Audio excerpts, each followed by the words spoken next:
ওখানে দেখি কি যে ঢাকা বিশ্ববিদ্যালয় থেকে কয়েকজন সিনিয়র ভাইয়ারা দেখি ওখানে বসে বসে আন্দোলন করতেছে। কিন্তু বিষয়টা হচ্ছে কি, সাইড থেকে অনেকজন বলতেছে ফালতু বিষয় নিয়ে এখানে ঝামেলা করতেছে, রাস্তা আটকায় কি জানি করে। তো আমি ওখান থেকে বললাম, আপনার ছেলে মেয়ে আছে বাসায়, পড়াশোনা করে? উনি বললো হ্যাঁ পড়াশোনা করে। আমি তো বলি যে আপনার ছেলেকে পড়াশোনা করাচ্ছেন, চাকরির প্রয়োজন আছে? উনি বলল আছে। আমি বলছি তাহলে কোটার দিকে না ঠেলে আপনি আপনার যেটা সত্য কথা ওটা নিয়ে কথা বলেন। ওখান থেকে সর্বপ্রথম আমার সাথে সাকিবুল রনি ভাই, ওনার সাথে পরিচয় হয়েছে। অনেক কথা আমি বলতে চাই, কারণ ওনার উল্লেখ করা প্রয়োজন ওনার নামটা। সর্বপ্রথম ওনার সাথে আমি আন্দোলনটা শুরু করছি না হয় ওখান থেকে কয়েকদিন গেল, আমি মাঝখানে 1 থেকে 2 দিন গ্যাপ পড়ছে। লাস্ট ছিল যে 14 তারিখ রাতে রাজাকার বলে আমাদের যে জঘন্য একটা গালি দেওয়া হয়েছে, আসলে এটা কিন্তু গালি, অন্য কোনো বাসা না।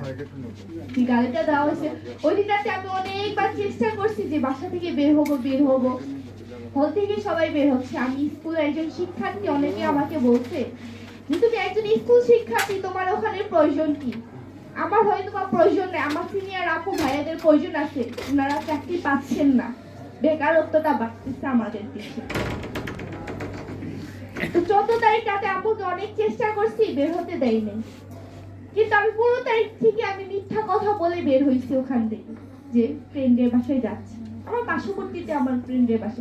বাট আমি ওখানে না গিয়ে বাসা থেকে বের হয়ে আমি ভাইয়াকে কল দিলাম, ভাইয়া আপনি কোথায়? ভাইয়া বলতেছে বাসায়।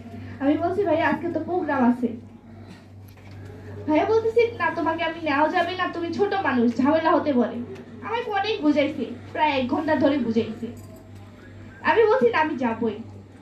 তো ওখান থেকে গেলাম, আমি টিএসসি-তে গেলাম ভাইয়ের সাথে।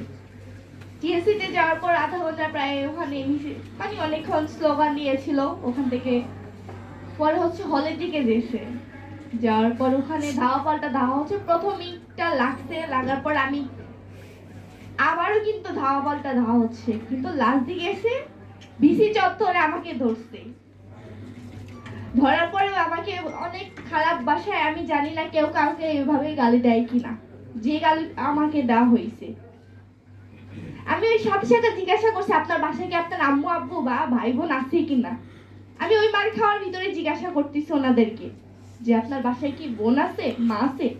আপনি হয়তো বা আমাকে গালি দিচ্ছেন না, আপনি আপনার মাকে গালি দিচ্ছেন। তো ওখান থেকে আমাকে এটা বলার পর আমি হাত দিয়ে কথা বলতেছি, আমার ডান হাতের এই যে এই আঙ্গুলটার নখটা টেনে উঠাই ফেলছে। ওনাদের হাতে কি জানি একটা ছিল, আমি শিওরলি বলতে পারবো না, এই হাতের নখটা উঠাই ফেলা হয়েছে আমার। তারপর আমাকে থামাইতে পারতেছে না দেখে আমার মাথার পিছন দিকে বাড়ি দিছে। বাট ভাগ্যবশত আমার মাথা পারে নাই। বাট এখন হচ্ছে যে আমার সমস্যা দেখা দিচ্ছে, আমি এখন চুলও কেটে ফেলা লাগছে এতটুকু পর্যন্ত, আমি এখন হিজাব পরে ঘোরা লাগে। এমন হয়েছে আমার বিষয়টা। থাকতাম হাজি সেলিমের এরিয়ায় থাকি। পরে হচ্ছে 4 তারিখ, যেদিন 4 আগস্ট আমি আবারও বেরোইছি, কিন্তু এর ভিতরে আরো বেরোইছি যখন আমি স্বেচ্ছাসেবক দল হিসাবেও কাজ করছি ঢাকা মেডিকেলে। কিন্তু মুখ পেতে আমার কাজ করা লাগছে, কারণ যেহেতু আমাকে অনেকবার দেখা হয়েছে, অনেকেই চিনছে। আমার বাসা থেকে, গ্রামের বাড়ি থেকে আমার বাবাকে, আমার আম্মুকেও বলা হয়েছে, আমার আপন কাজিন হয়, উনিও বলছে। তো আমার আম্মুকে বলছে দেখেন মেয়ে বড় হয়েছে, বিয়ে দিয়ে দিবেন। কয়দিন পর তো বিয়ে দিয়ে দিবেন, ও যে আন্দোলন করতেছে ভুক্তভোগী তো আমরা হওয়া লাগবে। তা আমার আম্মু উত্তর দিছে যে মেয়েকে আপনার নাম আস, আমি মেয়ে বড় করতেছি, আমি কি জানি না আমার মেয়ে কোনটা সঠিক কোনটা ভুল? ও এখন বুঝতে পারে বিষয়গুলা। আমার আম্মু সাপোর্টিভ ছিল, বাট প্রথম দিকে এই সাপোর্টে থাকার কারণে আমার আম্মুকে অনেক কিছু বহন করা লাগছে, অনেক চাপে রাখছে আমার আম্মুকে। আমার বাবাকেও কল দেওয়া হয়েছে যে বাংলাদেশে আমার আব্বু একজন প্রবাসী, আমার আব্বুকে ঢুকতে দিবে না। কারণ আমার আব্বু টাকা দিয়ে, ছোট্ট একটা পরিমাণে টাকা দিয়ে সাহায্য করেছিলেন, এটা হচ্ছে লাইভ করেছিলেন, যে সবাইকে এগিয়ে আসার জন্য অনুরোধ করছে। তো ওই ভিডিওগুলো দেখার ভিত্তিতে আমার আব্বুকে হুমকি দিছে যে বাংলাদেশে ঢুকতে দেবে না, আমার আব্বু এয়ারপোর্ট আসলেই জেলে ভাত খাওয়াবে। এভাবে কথাগুলো আমাকে আমার আব্বুকে বলা হয়েছে। ছোট্ট একটা ঘটনা বলি আমি আপনাকে। 4 আগস্টে আমাদের একজন রিপোর্টার আপু বলে গিয়েছিলেন যে পিজি হসপিটালের ভিতরে যে ভাঙচুরের ঘটনা, ওটার প্রতিবাদ আমি নিজে গিয়ে করছি। যে ওনারা বলতেছে যে আমাদের ছাত্র ছাত্রীরা হচ্ছে যে ভাঙচুর করছে। আসলে না, এটা ছাত্রলীগ ছাড়া কেউ করে নেই ভাঙচুর গুলা। ওখানে হসপিটালের ভিতরে নার্সদের উপরে, ওখানকার কর্মীদের উপরে ওনারা কেন কথা বলছে? জয় বাংলা স্লোগান দিচ্ছে একটা, তো দ্বিতীয় হচ্ছে যে ওনারাই ভাঙচুর করছে। ওখানকার পরিচালককে আমি বলে দিতে চাই যে ওনাকে বলছি যে আপনি মুখোশ পরে থাকবেন না, যদি প্রয়োজন হয় মুখোশটা খুলে সিভিলে আসেন, আমাদের সাথে কথা বলবো, বাট আপনার এই পোশাকে আমি আপনার সাথে কথা বলতে চাই না।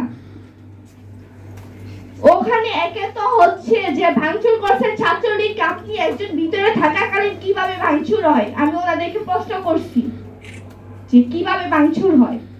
তো আগুন দেওয়ার পরে 1 ঘন্টার ভিতরে আমি ঢুকছি ভিতরে, আমার ঢুকতে দেয় না, কাউকে ঢুকতে দিচ্ছে না। আমি, আমার সাথে আরো কয়েকজন ঢুকছে, সাথে ছিল ফায়ার সার্ভিসকে ঢুকতে দিচ্ছে না। অনেকক্ষণ যাবত হচ্ছে যে ইয়ে করে আমি মনে করি প্রথম ভাবছি যে না, কেন আগুন নিভাইবো। পরে বললাম না, এখান থেকে তো পার্শ্ববর্তী হসপিটাল, মাঝখানে আপনার হচ্ছে পার্কিং এরিয়া, ওখান থেকে হয়তো বা সাইডেও যেতে পারে। তো আমি ভিতরে গেলাম, অনেকক্ষণ যাবত কাজ করছি ওনাদের সাথে। কাজ করার পর আমি ওখানে আহত হই। আমাকে বলে চিকিৎসা দিবে না। 15 তারিখে আমার সাথে সেম কাজ করছে বাউরিয়া হসপিটাল, যখন আমাকে সর্বপ্রথম ওখানে নিয়ে গেছে। বলতেছে অত মারামারি করে আসছে, ওখানে চিকিৎসা দেওয়া হবে না। ওখান থেকে আমাকে মগবাজারে নেওয়া হয়েছে। এখন আসি যে আমি জানি না আমার কথাগুলো এখানে বলা ঠিক হবে কিনা। নারীরা কোথায় গেল? নারীরা আসলে কোথাও যায়নি। নারীরা কোথাও যায়নি। যতবার প্রতিবাদ করার প্রতিবাদের কথা আসবে, আমরা নারীরা ততবারে প্রকাশ্যে আসবো। আমি মার খাওয়ার পর আমি প্রকাশ্যে আসতে পারি নাই। আমি আমার মাকে প্রকাশ্যে আনতে পারি না। আমার ছোট ভাই আজকে, যাকে আমি আমার সাথে নিয়ে আসছি আন্দোলনের সময়, ও আমার সঙ্গী ছিল, যাকে আমি আমার সাথে আজকে নিয়ে আসছি আন্দোলনের পর সর্বপ্রথম আজকে আমি নিয়ে আসছি। আমি মুখ বেঁধে বেঁধে কাজ করছি বিভিন্ন জায়গায়, কারণ আমাকে চিনলে আমাকে মেরে ফেলবে। আমি আবারও বলতে চাই, আমি আজকে অসুস্থ অবস্থায় আমি আবারও প্রকাশ্যে আসছি। এরকম যতবার প্রয়োজন হয় আমি আসবো, এটা আমি এখান থেকে কথা দিয়ে যাচ্ছি। এই রাষ্ট্রকে দেখছে যে নারীরা কিভাবে সংগ্রাম করেছে, কিভাবে টিয়ারশেল, রাবার বুলেট, অনেক কিছুর সামনে সম্মুখীন হওয়া লাগছে নারীদেরকে। নারীরা জানে কিভাবে প্রতিবাদ করতে হয়। এখন আমি আরেকটা কথা বলতে চাই। আমি জানি যে আমার কথাগুলো এখানে বলা উচিত না, তারপর আমি বলতে চাই, আপনি যদি একটা শোপিসের দোকান দিন, স্বাভাবিক আমি একটা দোকান দিয়েছি। আমরা বাঙালি, আমরা তো অনেক ধরনের পছন্দ করি, অনেক জিনিস পছন্দ করি, বাট একটা যে মানে যদি একটা জিনিস আমি একটা দোকানে রাখি, আর কিছু রাখলাম না, একটা জিনিস রাখলাম, আমার দোকানের প্রথম দিন লোক আসবে অনেক, দ্বিতীয় দিন আসবে, তৃতীয় দিন কমে যাবে। কেন জানেন? কারণ ওনারা তো বিভিন্ন জিনিস পছন্দ করে, একটা জিনিস তো পছন্দ করে। সেম এবার আমি কথায় আসি, আপনি যদি পুরুষ নিয়ে কাজ করেন, নারীরা কিন্তু পিছায় থাকবে না কখনো। আমি রাষ্ট্রের কাছে বলতে চাই যে রাষ্ট্র হয়তো বা ডাক দিবে না নারীকে, কিন্তু আমরা নিজেরাই আসব। যেমন আমাদের এখানে কয়েকজন ডক্টর নিজেরা এগিয়ে আসছে, আমার মতো অনেকেই আছে যারা কথা বলতে চায় বাট কথা বলতে পারে না। যখন আমি লাইভে কথা বলছি তখন আমাকে আটকানো হয়েছে অনেক, তারপর আমি বলছি রাষ্ট্র কি দেখে নাই কিভাবে নারীরা 16 বছরের ভিতর অনেক নারী আছে যারা যুদ্ধ করছে এই স্বৈরাচারের বিরুদ্ধে। অনেক নারী আছে প্রকাশ্যে আসতে পারে না, কিন্তু এখন আসতেছে, কিন্তু ওই জায়গা পাচ্ছে না। আমি রাষ্ট্রকে বলবো যে নারীদেরকে সুযোগ করে দেওয়া হোক। আপনি একজনকে সুযোগ দিবেন আরেকজনকে দিবেন, এরকম না। আরেকটা কথা হচ্ছে যে আমি কয়েকদিন যাবত আমি বাসা থেকে বের হচ্ছি না, যে কিন্তু ফোনে দেখতেছি যে নির্বাচন নিয়ে কথা হচ্ছে। আসলে নির্বাচন আপনি করবেন ভালো কথা, কিন্তু কথা হচ্ছে এখানে আপনি যতদিন পর্যন্ত এই গণ অভ্যুত্থানের শহীদদের যারা খুন করেছেন, খুনি হাসিনা, তার বিচার এবং তার সঙ্গী যারা, তাদেরকে বিচার করতে হবে, আইনের আওতা আনতে হবে, ফাঁসির মঞ্চে ঝুলাতে হবে এবং আহত নিহত সবার হচ্ছে যে বহন খরচ করতে হবে। আমি আহতের কথা বলতেছি, আহত যারা যারা অনেক এখনো হসপিটালে আছে, কাঁদছে, তাদের কথা বলতেছি আমি। এর ভিতরে বলতে পারেন যে আওয়ামী লীগের দালাল তো আছে। হ্যাঁ বলবে, এখন অনেকে বলবে যে আওয়ামী লীগের দালাল আছে, এখন তো দালাল ছাড়া কিছু বলবে না ওনাদেরকে। তা আমি বলবো দেখে শুনে দেওয়া উচিত, কারণ আমাদের শিক্ষার্থী যারা যারা আন্দোলনে আহত হয়েছে তাদেরকে দেখা হচ্ছে না। এই রাষ্ট্র কি ঘুমায় আছে? আমার প্রশ্ন। যদি ঘুম ভাঙে তাহলে আপনি আমাদের শিক্ষার্থীকে দেখবেন, নারীদেরকে দেখবেন।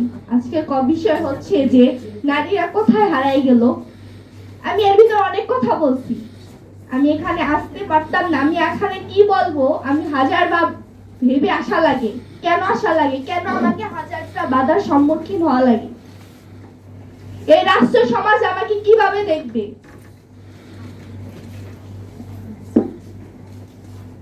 আমি চাই যে নারীদেরকে সুযোগ দেওয়া হোক। শেষ কথা আমার এটাই হবে যে নারীদেরকে সুযোগ করে দেওয়া হোক এই রাষ্ট্রে কথা বলার জন্য, কাজ করার জন্য। সংক্ষিপ্ত বক্তব্য দেওয়ার জন্য বলা হয়েছে, বাট আমি একটু লম্বা করে ফেলছি, তার জন্য ক্ষমা প্রার্থী আমি এখানে।